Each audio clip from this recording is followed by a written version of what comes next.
नमस्कार दोस्तों, साहित्य ज्ञान क्लासेस में हार्दिक स्वागत है आपका। आज के सत्र में हम अध्ययन कर रहे हैं इकाई 4 हिंदी नवजागरण की वैचारिक पृष्ठभूमि के अंतर्गत मनोविश्लेषणवाद। मनोविश्लेषणवाद का हम अध्ययन करेंगे आज के सत्र में कि मनोविश्लेषणवाद क्या है, कहाँ से आया, कौन इसके प्रचारक थे, कौन किसका यह सिद्धांत है और इस सिद्धांत में क्या होता है। सर्वप्रथम मनोविश्लेषणवाद के जनक सिगमंड फ्राइड जो इसके जनक हैं उनका हम संक्षिप्त परिचय, मनोविश्लेषणवाद का परिचय कि मनोविश्लेषणवाद क्या है और प्रमुख विद्वान कि मनोविश्लेषणवाद के प्रमुख विद्वान कौन कौन से हैं और उन्होंने क्या कार्य किया है। अंत में मनोविश्लेषणवाद से प्रभावित रचनाकार और उन हिंदी साहित्य में उनका हम संक्षिप्त अध्ययन करेंगे। सर्वप्रथम कि मनोविश्लेषणवाद क्या है। मनोविश्लेषण शब्द अंग्रेजी के साइको एनालिसिस का हिंदी पर्याय है। साइको यानी साइकोलॉजी, एनालिसिस यानी जो व्यक्ति होते हैं साइको, उनका एनालिसिस करना, उनका अध्ययन करना, वह मनोविश्लेषणवाद कहलाता है। इसके जो जनक हैं वो सिगमंड फ्राइड हैं। इनका जन्म जो हुआ था 1856 ईस्वी में, मृत्यु 1939 ईस्वी। इनका जन्म 19वीं सदी के उत्तरार्ध में इनके द्वारा मानसिक रोगियों का इलाज करते हुए, यानी मनोविश्लेषण में क्या है, मानसिक रोगियों की देखभाल, उनका इलाज किया जाता है। मानसिक व स्नायुविक विकारों के संबंध में दिया गया सिद्धांत व व्यवहार मनोविश्लेषण कहलाता है। इससे ही मनोविश्लेषणवाद बना। 19वीं सदी के उत्तरार्ध में आया यह, और इसमें क्या होता है, मानसिक रोगियों का इलाज किया जाता है। फ्राइड ने पाया कि सम्मोहन क्रिया अथवा वार्तालाप में स्वच्छंद विचार साहचर्य से कई पुराने अनुभव पुनर्जीवित हो जाते हैं। यानी उन्होंने देखा कि जब व्यक्ति आपस में बात करते हैं, स्वच्छंद विचार यानी स्वतंत्र, उनके ऊपर कोई बंदिश नहीं है किसी प्रकार की, जो आपस में बातचीत करते हैं जब मनुष्य, तो उनके पुराने अनुभव यानी पुरानी बीती हुई यादें, पुराने बीते हुए पल, वो उनकी बातों में समाहित अनायास ही होते चले जाते हैं। काम प्रवृत्ति और उसका अचेत रूप में दमन इन अनुभवों का मूल कारण है। दमन अनुभव यानी व्यक्ति के मन में जो कुछ भी अनुभव है, दमन है, वो भी उसके सामने प्रस्तुत हो जाते हैं। शास्त्रीय दमित कामवृत्ति वह मनोवैज्ञानिक सिद्धांत है जिस पर वे पहुंचे। यानी बचपन में भी क्या होता है, वो कहते हैं कि बच्चों में भी दमित कामवृत्ति यानी उनके मन में भी इच्छाएं होती हैं, वह दमित यानी दबी हुई हैं, वह अवसर पाकर विकसित हो जाती हैं। उन्होंने इसे जीवन की मुख्य प्रेरक शक्ति माना है। यह शिशु के जन्म से ही क्रियाशील रहती है। सिगमंड फ्राइड कहते हैं कि जीवन की मुख्य प्रेरक शक्ति क्या है, यह शिशु के जन्म से ही क्रियाशील रहती है। इसका दर्शन मानव के समस्त व्यवहार में प्रत्यक्ष रूप से होता है। इसके लिए वे लिबिडो शब्द प्रयुक्त करते हैं। लिबिडो शब्द का प्रयोग उन्होंने किया है। वो कहते हैं कि जब एक बच्चा जन्म लेता है तो उसके मन में, वो बचपन से ही व्यक्ति के मन में इच्छाएं होना शुरू हो जाती हैं। छोटा होता है तो छोटे स्तर की, जितना बालक बड़ा होता जाता है तो उस स्तर की उसके मन में इच्छाएं होना शुरू हो जाती हैं। तो उसके लिए उन्होंने लिबिडो शब्द का प्रयोग किया है। शैशव में मानस में केवल ईर्ष्या ही विकसित होता है, दमन का प्रश्न नहीं उठता, किंतु सामाजिक और नैतिक दबावों के कारण अहं यानी ईगो और सुपर ईगो का विकास होने लगता है। स्वाभाविक कामेक्षाएं दमित होने लगती हैं। अचेतन मानस का निर्माण इन दमित इच्छाओं से होता है। अचेतन मानस यानी अचेतन मन, यानी हमारी जो इच्छाएं हैं, उन इच्छाओं को हम पूर्ण नहीं कर पा रहे हैं और वो इच्छाएं समय के साथ दबती चली जाती हैं अचेतन मन में, और अवसर पाकर वो इच्छाएं प्रकट हो जाती हैं, तो दमित इच्छाओं को सुपर ईगो कहा गया है। शिशु की कामवृत्ति अपने माता पिता और भाई बहनों की ओर प्रेरित होती है। यानी बच्चा क्या करता है, छोटा होता है शिशु, तो अपने माता पिता के पास रहता है, अपने भाई बहनों के पास, तो उनसे वो प्रेम करता है और उसकी कामवृत्ति उन्हीं की ओर प्रेरित होती है। किंतु नैतिक निषेधों के कारण यह वृत्ति दमित होती रहती है और व्यक्ति के मन में कुंठाएं पैदा हो जाती हैं। कुंठा यानी कोई इच्छा व्यक्ति की पूरी नहीं हो पा रही है, तो उसके मन में एक कुंठा, एक तरह की परेशानी, दिक्कत सी उन्हें हो जाती है। फ्राइड के सिद्धांत में इडिपस कुंठा का विशेष महत्व है, जो ग्रीक नायक एडिपस, जिसने अपने पिता की हत्या कर अपनी मां से विवाह कर लिया था, के नाम पर है। यानी उसने क्या किया, अपने पिता की हत्या कर दी और अपने मां से ही उसने विवाह कर लिया। ये उसका उन्होंने उदाहरण यहाँ पर दिया है। सिगमंड फ्राइड के अनुसार ये दमित वासनाएं, कुंठाएं साधारण स्वस्थ जीवन में भी अपने को व्यक्त करने का प्रयास करती रहती हैं, परंतु सुपर ईगो द्वारा निर्मित प्रतिरोध के कारण ये अपने स्वाभाविक रूप में प्रकट नहीं हो पाती और कपट वेशों में व्यक्त होती हैं। ये कपट रूप जागृत स्वप्न और जीवन की भूलें हैं। यानी वो कहना चाहते हैं कि व्यक्ति के मन में जो इच्छाएं हैं वह समय पर प्रकट नहीं होती, और जब प्रकट होती हैं समय पर, तो क्या होता है, व्यक्ति उन धीरे धीरे मन में जो इच्छाएं हैं दबती चली जाती हैं। अगर अवसर मिलता है तो वो इच्छाएं उसके जीवन में प्रकट हो जाती हैं।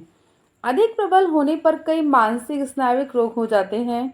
यानी जब इच्छाएं इतनी ज़्यादा हो जाएं, दब जाएं, उनकी किसी प्रकार की कोई इच्छा पूरी नहीं हो, व्यक्ति अपने मानसिक स्तर पर उन इच्छाओं को मतलब सोचता रहे और उसका कोई भी कार्य ना हो, वो मन से परेशान हो, तो क्या होता है, मानसिक विकार यानी मानसिक स्नायुविक रोग हो जाते हैं, जैसे हिस्टीरिया, खंडित व्यक्तित्व, अपराध भावना, है ना। जब व्यक्ति की इच्छाएं दबती जाती हैं, मन मस्तिष्क में उस पर कोई भी इच्छा पूरी नहीं हो रही है, बच्चे ने कुछ कहा तो मदर फादर ने उसकी पिटाई कर दी, कुछ और काम कर दिया, यानी उसकी कोई इच्छाएं पूरी नहीं, तो क्या होगा, बच्चा मानसिक रोगी धीरे धीरे हो जाता है। मानव का छोटे से छोटा व्यवहार भी सप्रयोजन होता है। मानसिक जीवन में कुछ भी अकारण अथवा निष्प्रयोजन नहीं होता है। प्रयोजन या प्रेरणा प्रमुखता कोई कामेक्षा होती है, जिसे हम मनोविश्लेषण वाद के द्वारा जान सकते हैं। फ्राइड के विचारों का कला और साहित्य पर गहरा प्रभाव पड़ा। फ्राइड के अनुसार अचेतन मानस की संचित प्रेरणाओं और इच्छाओं से ही कला और धर्म दोनों का उद्भव होता है। यानी फ्राइड का जो है विचार, उसका बहुत अधिक प्रभाव हिंदी साहित्य पर भी पड़ा है, कला पर भी है। उसका कारण यह है कि व्यक्ति के मन की दमित इच्छाएं, कुंठाएं व्यक्ति पूरी नहीं कर पाता और उसके मन में विकार उत्पन्न हो जाते हैं, व्यक्ति रोगी। तो ये सब फ्राइड का ही प्रभाव है। साहित्य और कला का जन्म तब होता है जब दमित वासनाएं उदात्त रूप में व्यक्त पाती हैं। आपने देखा होगा कि बहुत सारे साहित्यकार हैं, शायरी लिखते हैं, गज़ल लिखते हैं अपनी प्रेमी प्रेमिकाओं के ऊपर, तो उनकी जो इच्छाएं थी, उनकी प्रेमिका उनसे दूर हो जाती हैं, इच्छाएं हैं मन में दबी हुई हैं, वो इच्छाएं समय पर प्रकट नहीं हो रही हैं, तो फिर वो अपने साहित्य के माध्यम से उन इच्छाओं को पूर्ण करते हैं। तो वो अपनी लेखनी के माध्यम से उनको लिखते हैं, अपने मन की भावनाओं को, मन की इच्छाओं को। साहित्य, कला, धर्म आदि सभी को फ्राइड इन्हीं संचित वासना और प्रेरणाओं से उद्भूत मानते हैं। फ्राइड के सहयोगियों और शिष्यों में एडलर और यूंग ने फ्राइड से असहमति रखकर कुछ भिन्न सिद्धांतों का प्रतिपादन भी किया है। यानी इनके शिष्य कौन थे, एडलर और यूंग। एडलर, इनका जन्म 1870 में हुआ, इनकी मृत्यु सन 1937 में हुई। एडलर ने मनोविज्ञान में लिबिडो अथवा काम वृत्ति से अधिक महत्व अहम को दिया है। यानी क्या है, व्यक्ति में अहम, व्यक्ति का सबसे बड़ा वो होता है ना कि मैं सर्वे सर्वा हूँ, मैं ही सब कुछ कर सकता हूँ, व्यक्ति के अहम, अहंकार। उनका मत है कि फ्राइड कामवृत्ति को अनावश्यक महत्व देते हैं, काम वृत्ति के अतिरिक्त अहम की मांग भी मानसिक स्नायविक रोगों का मूल कारण हो सकती है। यानी कोई व्यक्ति अहंकारी यानी है, उसका उसका काम नहीं हो पा रहा है, व्यक्ति परेशान है, कोई उसकी समाज में इज्जत नहीं कर रहा है, तो उसके मानसिक स्तर पर भी वह व्यक्ति रोगी हो जाता है। एडलर के मनोविज्ञान में आत्मस्थापन की प्रवृत्ति ही प्रमुख है, काम वृत्ति नहीं। हीनत्व कुंठा मानसिक स्नायविक रोग का मूल कारण है। यथार्थ से संघर्ष के कारण व्यक्ति के आत्मस्थापन को संतुष्टि नहीं मिल पाती और उसमें हीन भावना विकसित हो जाती है। इनके एक और शिष्य हैं जुंग या युंग कह सकते हैं इन्हें। इनका जन्म 1875 में हुआ, मृत्यु इनकी 1961 में हुई।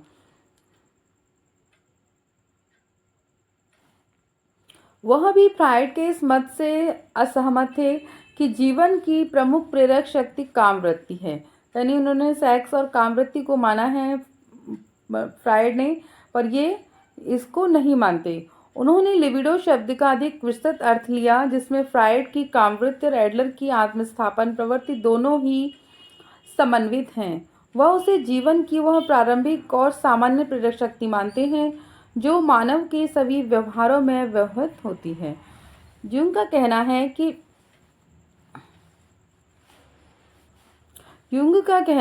जो फ्राइड ने कामवृत्ति और एडलर ने आत्मस्थापन प्रवृत्ति मानी है, ये क्या है, दोनों ही समन्वित हैं।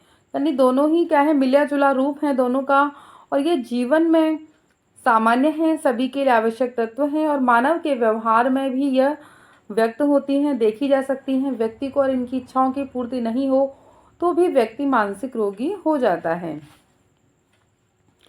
व्यक्तित्व के प्रकारों का सिद्धांत युंग ने सबसे महत्वपूर्ण सिद्धांत दिया है। उनके अनुसार व्यक्तित्व मुख्यतः दो प्रकार के होते हैं। कौन व्यक्ति?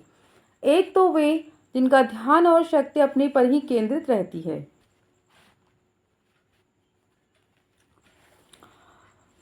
वो कौन? दो प्रकार के व्यक्ति बता रहे हैं। एक तो वो व्यक्ति हैं जिनका ध्यान, जिनका अपनी शक्ति है, अपना ध्यान है, वो पूर्ण रूप से अपने ऊपर ही ध्यान रखते हैं कि मैं कैसा हूँ, अपना ही विकास करना, अपना ही वो करना, अपने बारे में ही सोचना।